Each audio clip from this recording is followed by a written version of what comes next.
Hi, this is David in the Heritage Museum and Lee County Cowboy Hall of Fame. And we're talking about the exhibit here, In the Dark. And one of the prominent features as you walk in the door into the exhibit hall here is the barred owl on the tree trunk.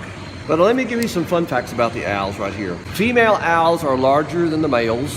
They're heavier, they're denser, they weigh more. Most of the females are more colorful than the males.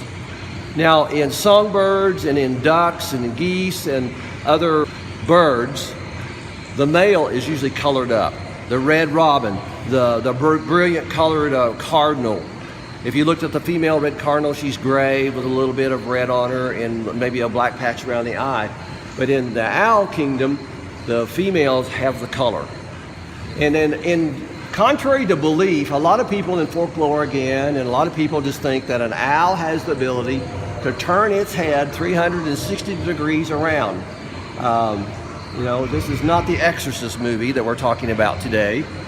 We are talking about a live creature. He or she can only move her head 135 degrees to the right, 135 degrees to the left, and that's 270 degrees total in movement on this. But they cannot turn their head all the way around to the back side and come back around to the front. It doesn't swivel that way.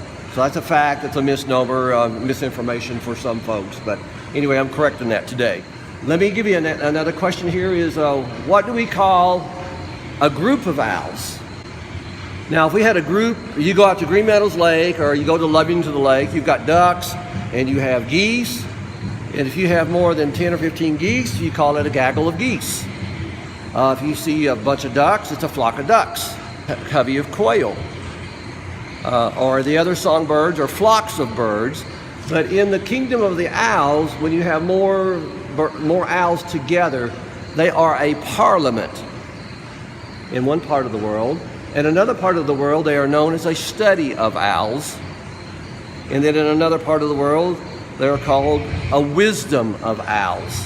And so when you have more than 2 or 3 owls together, this is what you're calling that group. And it's interesting to look at these words in exchange, because it all reflects back to what this bird is about in folklore and how important it played a role in cultures of the past. So again, this is David in the museum with a little bit of owl culture and history.